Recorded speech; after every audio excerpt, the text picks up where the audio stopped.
And then while we're singing, well, I can't grab the air like that and shape the air the way I want to when I sing it. I need air to be able to vibrate my vocal cords and make sound. So I've got to get air one way or another.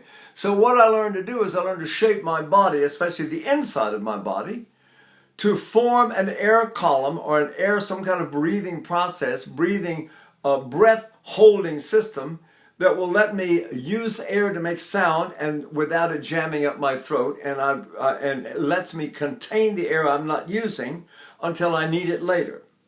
Also, breath does a lot of, once the air is in the body, we call it the breath. And once it comes out of the body, we call it the breath. But when it's out here, it's still air. So the idea that a drum resonates a lot more if it's got a big air bucket under the skin, under the head. So a snare drum has a big head, and it goes rat-a-tat-tat, and if I take the head off that drum and put it on a big African drum, it goes boom, boom, boom. The difference is the air bucket. All the air inside is vibrating. So if I can get my vocal cords to gain access to my inner body, I can vibrate the air inside my body, and I can get more overtones in my voice. Caruso said in his book that you should feel the tone vibrating all inside your body. Now, what kind of angles do I need for that? Let's say I want to breathe this way. Tetracini said, lean a ladder against the wall. Well, that means up here, nothing is happening except resonance happening. And down here, nothing is happening in the abdomen. Everything is happening from the back against the front. Pavarotti said that he sang on his navel. Well, your navel is down here. Here's your waistline. And the navel is actually slightly below the waistline. So that means that he was sending the air from here against his navel. So if I do that,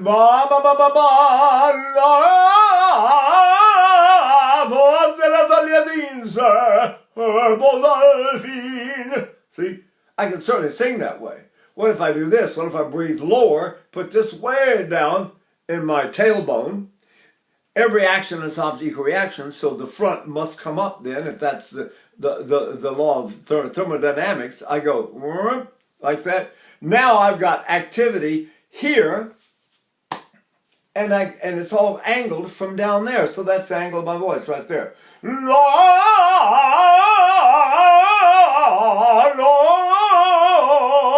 Does it sound different? If I drop it down and bring the breath from slightly above my waist and put it slightly below my waist,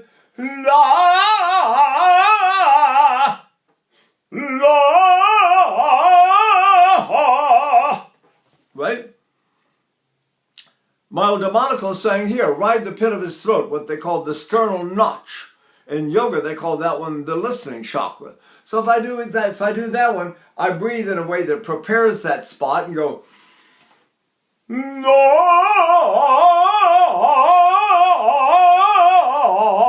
Now, the opposite equal to this action here is to go much, much straighter down. So I'm really in my perineum now. I'm going la la la la. So singers are trying to sing up here in what they call the mask. This is really the false mask because it's in the nose. You're supposed to sing up here in the true mask, which is the nasal pharynx vibrates, the air in that vibrates, and not down here in the nasal. Caruso said never sing in the nasal cavity. It's against all the rules of song, he said.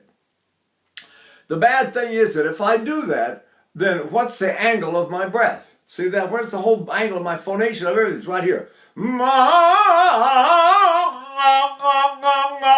why I never vocalize on M. If I go, it opens my nose. If I'm going to try to use a forward, upward placement up here, I use something that closes my nose. Like, da, da, da, da, do, da. If I say N, my nose opens. If I go from N to D, or if I go from an open nose to a closed nose, da, now I'm saying a D. Same thing is true of M. If I go, ba, then the M turns into a B. See? So when I go for a high note, let's go, do I want my nose open up there and the high notes going, right? If my nose opens and I'm singing that way, when I get to my, that's in the middle voice, you can sort of sing. It doesn't carry very well. It's not heard very well because the resonance is too low. You're not picking up enough of one in Europe they call it head resonance. I'm going la, and then nobody can hear me in a big theater or a big orchestra. But if I close my nose or get my nose up or raise the soft palate up and forward, I get la, and that carries like a rocket, and you sound like a bomb in the back of the theater. What angle of my breath column? What angle is formed inside my body to get me to find this bob, bob, bob? See, I'm up here. Look at the angle. Bob! If you practice a lot, you'll start feeling that your lower back, way down the lowest ribs in the back, that they start squeezing together. And they open when you breathe. You go, Bob! See? Some singers sing on the sternum, some very famous ones, like Tetrazzini, Lily Lehman. They sang here. If I go, ba la ba ba ba ba ba ba no. Now my back is a little bit higher in its work, and it's leading the breath right here. When you talk to certain singers like Birgit Nilsson, she suddenly said she sang straight down. Straight down. That means if I go straight down, my opposite equal reaction is going to be straight up, and I'm singing up here now in the sort of in the middle of my skull, like that.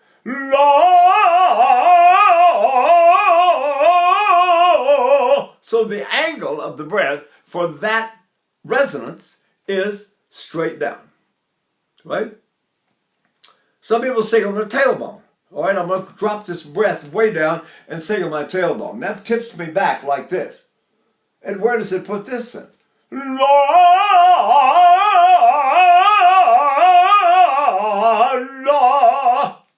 What do you think? So if you think of your air column like a seesaw and how it's going this way all the time, some of the singers, mostly the male buffos, like bass buffos, they tend to lean the breath way down in the general direction of the lower abdomen. And if I go, you get that. The air column is like this. So I go, see what I do?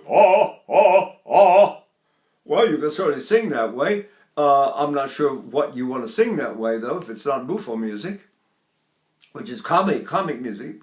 Some of the singers should not. The language itself sometimes requires a very busy air column. If I'm singing, dies Bildnis ist bezaubernd schön, wie noch kein Auge je gesehen.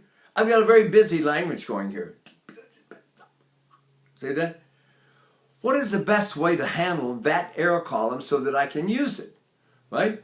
So if I get a breath, I go ba la dis bi bi bi bi bi bi bi. There it is, right there in the middle of my back. Christa Ludwig was a German singer, a great, mezzo. She had at least 50-year career, lying forever. And she always said that she sang between her shoulder blades. If I sing between my shoulder blades, they're right there. And I go, la,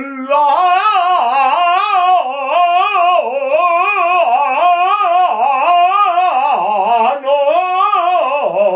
la. Well, great technique. That means I put this between my shoulder blades and I accept the resonance that comes as an opposite and equal reaction, which hits me right up here.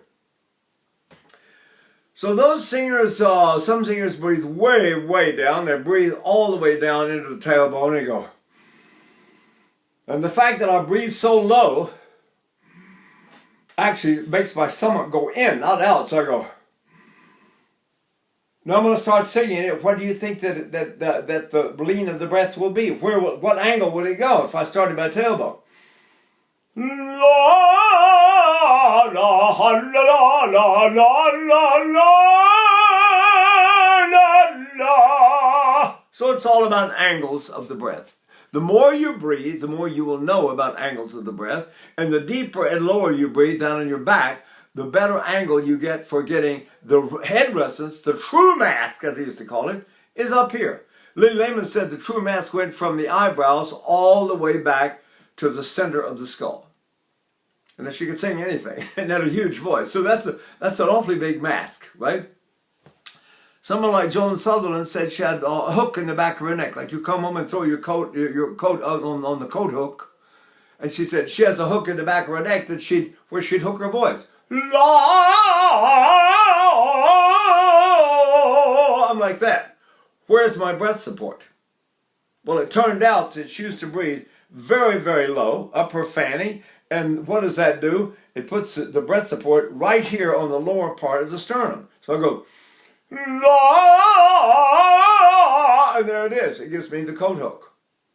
So Franco Corelli said he sang behind when he was singing well, and really in mid-career, he's a fabulous tenor, and he said he sang behind the glottal stroke. So I go,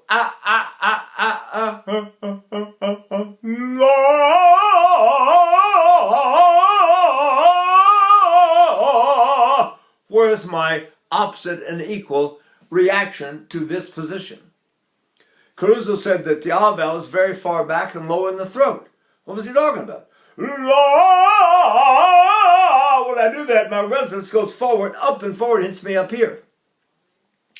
One of the biggest mistakes the singers are making, young singers are making today, is they keep thinking you've got to put the vowels forward. And that's a total mistake. You put resonance forward, not the vowels. The vowels are made in the pharynx. They're phonated. La, right? If I do that, my resonance goes forward, up and forward. Not just forward, but up and forward. So if I can do that, and I can use, let's say, behind the glottal stroke, and go la,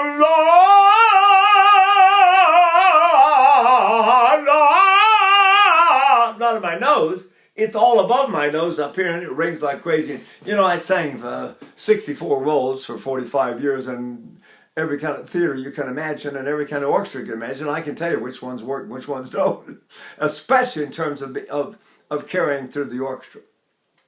And I sing some big things like Mike Singer and Parsifal and Flying Dutchman and Carmen and Queen of Spades and Tchaikovsky, big operas, Don Carlo. Those operas require stamina and endurance and breath capacity, and there's a lot you have to know to be able to sing those and survive them, and you better be in good, strong shape. The reason old geezers like me stop singing that repertoire, it's a matter of stamina. After a while, you can still, sing. I can sing I've been teaching all day, so I can sing all day if I'm just demonstrating, but to stand up and do an opera, and here come those big phrases and those big things, I don't know, it can be pretty darn difficult. If I'm doing something, let's say it's a high tessitura, it's above the staff, right? And I do something like this. This is Lucia de Lammermoor. This is all above the staff. How do I sing it? If I go,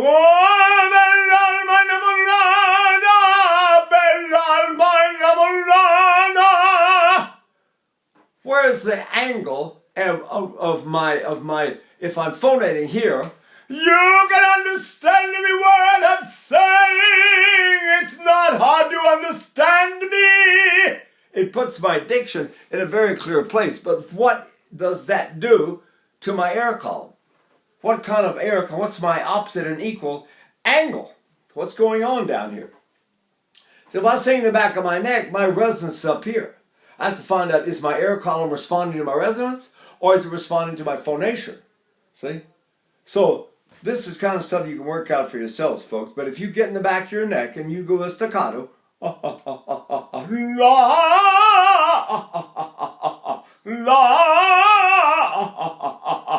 my air is going like this. My air column is going like this. It's holding from the lower back against here, and it's allowing me to phonate my vowels very clearly. Ah, e, I, o, u. How are you today? You can understand me very well. How are you today? You can understand me very well. So it's a great diction exercise also. Anyway, that's something for people to think about. Angles of support when you are using various positions of resonance. And even thinking about where I lean my breath. They use the word lean, but it's like where does the front of the air column land and where does the back of it land? So Tetracini said it's like a ladder. You lean a ladder against the wall, and she said on the sternum. Little Layman said on the chest. Aureliano Pertile said on the pectoral muscles. Yusuf Berling said here on the solar plexus. Pavarotti said on the navel. Mario Domenico said here in the sternal notch, in the hole right here. If I do that, he sang Otello 467 times with that technique and never had one moment of vocal trouble. I studied with him for almost 6 months at one point. Melchior was another one. Melchior did this. Lawrence Melchior. He did this. Oh, Lord, I swear for his will the Father, his friendless and höchst Lord. In other words, this is all vertical phonation. I'm all down in here pronouncing here. Allah, A-E-I-O. You can still understand all the words that I'm saying. See? And it puts my whole body working for me to make that sound. And if you sing some of the bigger stuff that I sang, especially Wagner, I sang that way. I studied with him for about 5 months. And then I studied with Helge Rosanger for almost a year and a half. And his whole thing was the lip clamp.